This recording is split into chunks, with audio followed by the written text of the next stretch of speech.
How Brazilian beetles got their gorgeous coats. A South American folk tale retold by Balsiers. In Brazil, beetles have such beautiful hard coats upon their backs that they are often made into pins and necklaces. Once upon a time, a long, long time ago, they had plain brown coats. This story explains how Brazilian beetles got their new coats. One night, a brown beetle was crawling along on a wall when a big gray rat ran out of a hole in the wall and looked down at the little beetle.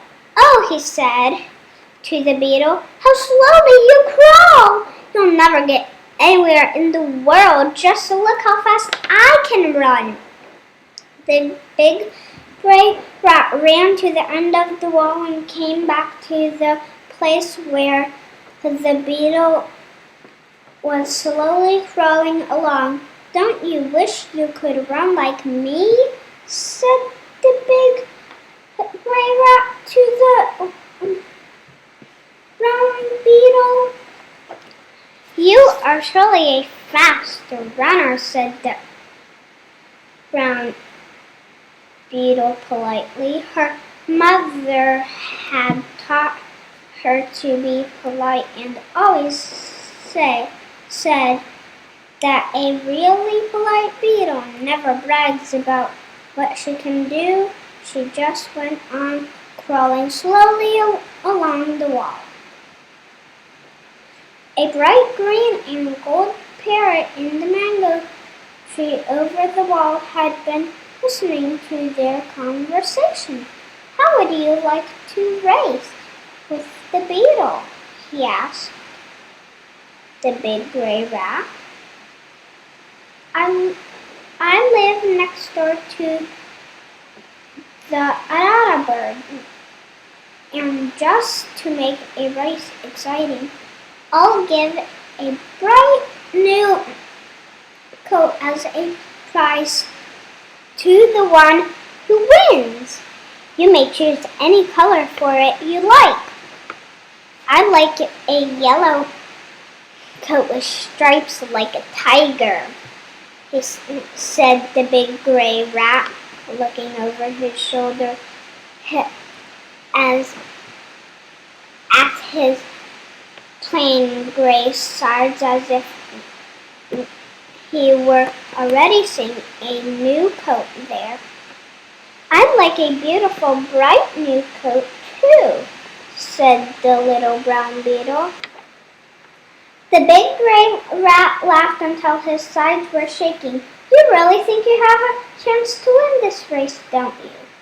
he said, when he could speak. The bright green and gold parrot set a palm tree at the top of the cliff to mark the end of the race. He gave the sign to start, and then he flew away to the palm tree to watch the end of the race. The big gray rat ran as fast as he could.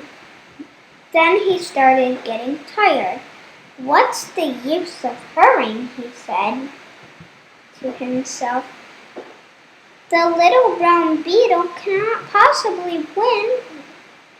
He started to run more slowly, but every time his heart beated, it said, "Hurry up, hurry up." The big gray rat thought it would be best to listen to the voice in his heart, so he began to hurry as fast as he could. When he reached the palm tree at the top of the cliff, he could not believe his eyes. He must have been dreaming a bad dream. There was the little brown beetle sitting quietly beside the bright green and gold parrot. How did you get there so fast?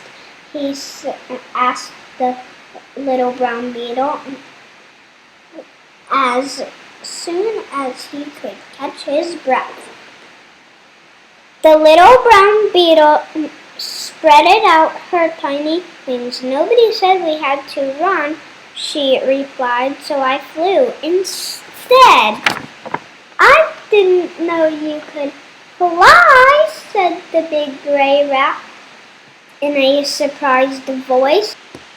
After this, said the parrot, you should never judge anyone by his looks alone. You never can tell where you might find hidden wings.